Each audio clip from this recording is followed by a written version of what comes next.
Lesão de slap e Bankart. Já tem conteúdo aqui no canal sobre isso, mas hoje o tema é um pouco diferente. Ele é a resposta para se natação é um exercício bem indicado ou não e que exercício eu indico. Vai ter um exercício prático no vídeo, tá? Então, se você tem lesão no ombro, teve alguma luxação, teve o diagnóstico de lesão de slap, Bankart, já viu os outros vídeos, já sabe um pouco sobre os exercícios, mas está na dúvida se emprega ou não a natação e qual exercício que eu indico para esses casos específicos, vai ter um exercício prático, tá bom? Então eu vou explicar um pouco mais sobre a lesão, vou aprofundar um pouco esse contexto e vou dar uma noção de exercício indicado para vocês, tá bom? É um tema bastante complexo, bastante importante, mas eu prometo vou fazer um vídeo mais rápido possível. Vamos comigo!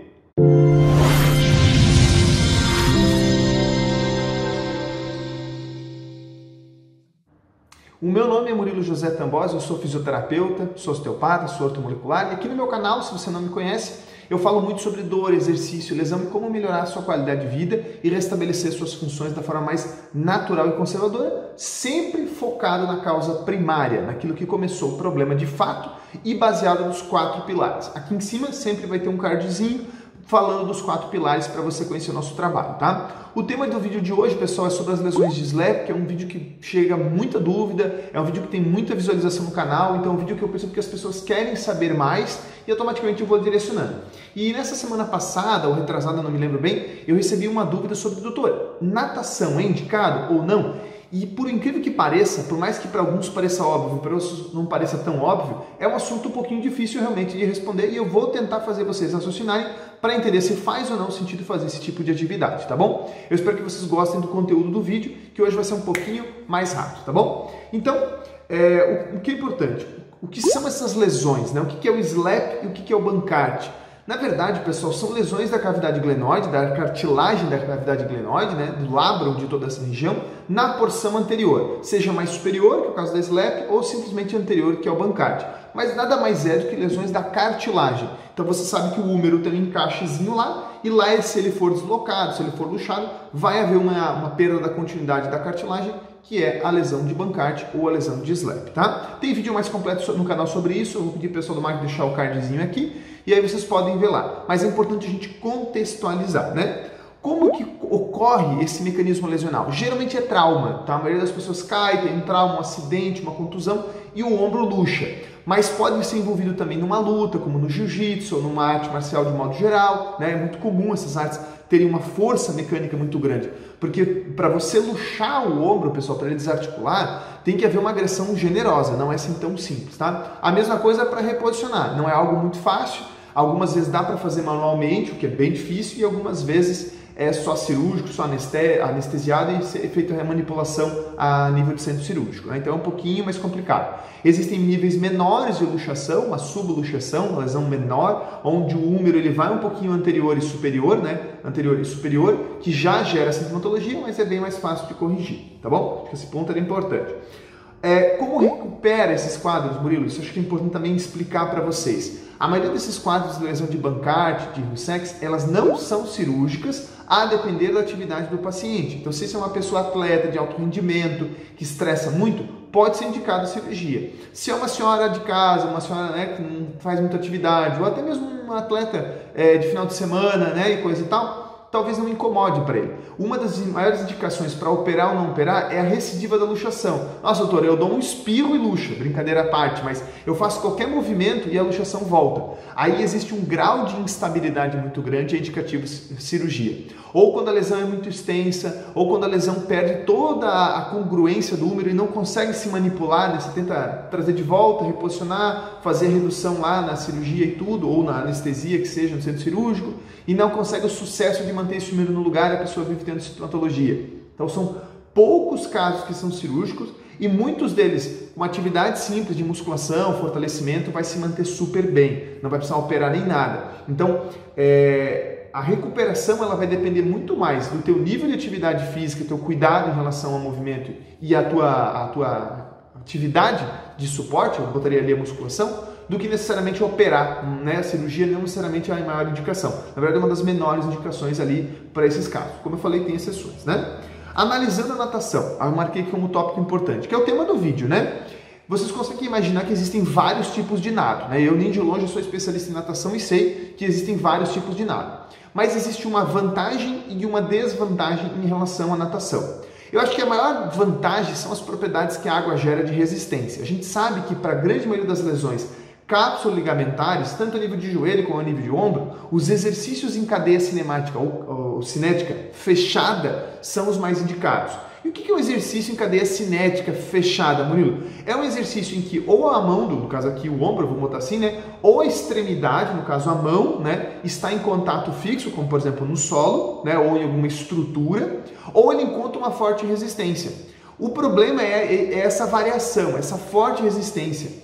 No caso da água, se você faz, por exemplo, um movimento, um nado, você mergulha, faz um nado totalmente por baixo, seu tempo todo está sobre a resistência, certo? Mergulhar, de fato mergulhar. Agora, quando você faz um nado crawl, por exemplo, que você vai colocar a extremidade para fora, por um determinado tempo você não tem essa resistência. Você está com a mão no ar e cadeia aberta. E aí você vai entrar na água e vai ter a resistência de novo. Então ele acaba sendo um exercício, vamos botar assim, 50% cadeia aberta, 50% cadeia fechada. E isso pode ter prós e contras, o que é bem complexo de explicar, tá bom? Outra vantagem que eu daria na natação, assim, como eu falei, é a própria amplitude de movimento que você pode fazer, que também se torna uma desvantagem, vocês vão entender, né? Então, você está na água, você pode fazer vários movimentos, várias alavancas, você pode impor tensões diferentes para o seu corpo, independente da lesão que você tem, no caso aqui na lesão do ombro. Então, alguns nados, eles vão ser extremamente benéficos e outros nados nem tanto. É claro que a gente teria que entrar no tipo de nado e tudo, eu acho que isso é um pouco fora até da minha alçada, né? Eu não explico sobre exercício físico, sobre atividade física. Os profissionais de educação física são os especializados para isso. Mas eu quero que você entenda que dentro da biomecânica, toda lesão de cartilagem, quando houver um excesso de movimento, um excesso de amplitude, um excesso de instabilidade, você pode ampliar a lesão. Entendeu? Então o problema aí é o excesso. Então você vai fazer um nado e faz toda aquela alavanca enorme que envolve o movimento rotacional da mão, do punho e do ombro. Você está fazendo tanto movimento lá dentro, tanta biomecânica, que você pode sim gerar um aumento da lesão. Então é um ponto ruim, Murilo? É um ponto ruim. O ponto bom, a resistência da água. O ponto ruim, o excesso de movimento e a variação em cadeia aberta. Mas vai depender muito da sua adaptação. Então, se eu fosse dizer assim, é bom o exercício de natação, Murilo, para concluir esse vídeo para vocês? É, mas não para toda lesão e nem para todo indivíduo. Né? Nem para toda lesão e nem para todo indivíduo. E depende muito do nível de condicionamento desse indivíduo. Então, é uma resposta muito tênue, certo? A gente poderia levantar vários outros fatores, mas como eu falei, só o aumento do movimento, da alavanca, né? Eu vou trazer para um outro exercício, a musculação. A musculação, como são exercícios mais controlados, você tem consciência do movimento que você está fazendo, você está medindo ele, você está mensurando ele com peso, com alavanca e tudo, ela é um pouco mais segura. Qual é a desvantagem dela na minha percepção? Ela não tem um equilíbrio de toda a cinemática do movimento. Porque quando você faz um movimento de natação, você entende que vários músculos vão entrar naquele movimento, vários músculos, de formas muito individualizadas, muito personalizadas. E quanto mais refinado, quanto mais rápido, quanto mais veloz for esse equilíbrio, melhor para a estabilização do ombro. Percebe como é difícil dar essa resposta? Né? E na musculação, Murilo? Na musculação você vai lá, você condiciona um músculo, depois outro músculo, depois outro músculo. Ah, mas eu faço funcional. Da mesma forma. A velocidade vai determinar muito. Então, se eu fosse dar uma dica mais prática para vocês, que eu vou colocar depois o exemplo, exercícios que promovam uma rápida ativação do grupamento do ombro, de todos os músculos, tá, pessoal? Não um músculo específico do ombro, de todo o ombro, eles são muito benéficos. Aí entra a natação. Porém, se isso ocorrer associado a uma alavanca muito grande, a uma biomecânica muito grande, a uma combinação de eixos e movimentos muito grande, você pode, por alguns segundos durante o movimento, transferir carga excessiva para aquela região da lesão, no caso, a parte anterior, superior ou anterior do lado, e aumentando essa lesão gradativamente. Complexo, né? Então, fazer uma musculação com exercícios que depois possam transitar para um movimento mais rápido, mais dinâmico, um pouco mais coordenado, talvez seja uma alternativa melhor para quem está começando e para quem tem uma lesão um pouco mais agressiva. Agora, quem tem uma lesão menor, já tem um nível de consciência corporal melhor, já é bem condicionado, já tem uma habilidade maior na interpretação do movimento, na consciência corporal, a natação não se torna um problema. percebe? É muito difícil dizer faz. Não, faz. Faz depende para quem, para que lesão, para que grau. Tem que ser estudado individualmente. O vídeo ele vem para dar esses nuances para vocês começarem a pensar quem você é e ver se você pode ir ou não para natação, tá bom?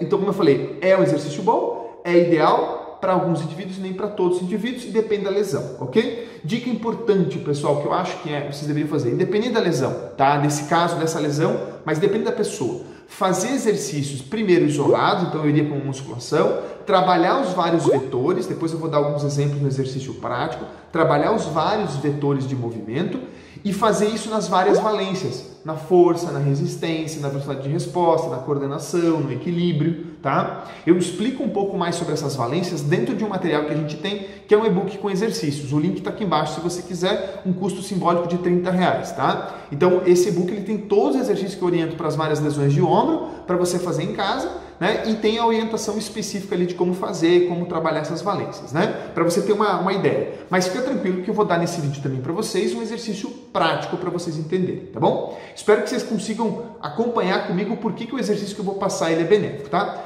Se você chegou na altura desse vídeo, pessoal, eu nem deveria pedir, mas estou pedindo, para que vocês curtem o conteúdo, para que vocês compartilhem com as pessoas, com os atletas, amigos de vocês, com as pessoas que têm lesão. Ajuda muito o meu canal a crescer, uma retribuição que você dá pelo conteúdo que eu estou te dando, né? Faz para mim também sinal de, eu quero saber mais. A gente pode fazer um vídeo minucioso explicando a biomecânica toda, se algumas pessoas tiverem interesse. Mas eu sempre faço um vídeo base, introdutório, para ver se isso agrada, e depois eu vou um pouco mais além, ou devagarzinho eu vou indo além, conforme fica bom para vocês. Então curte, compartilha, e se você gosta do conteúdo também se inscreve no canal, isso ajuda muito a gente a crescer, tá bom? Então bora para o exercício físico, para a atividade que eu programei para vocês. É um exercício muito poderoso, eu vou ensinar duas variações para eles, tá?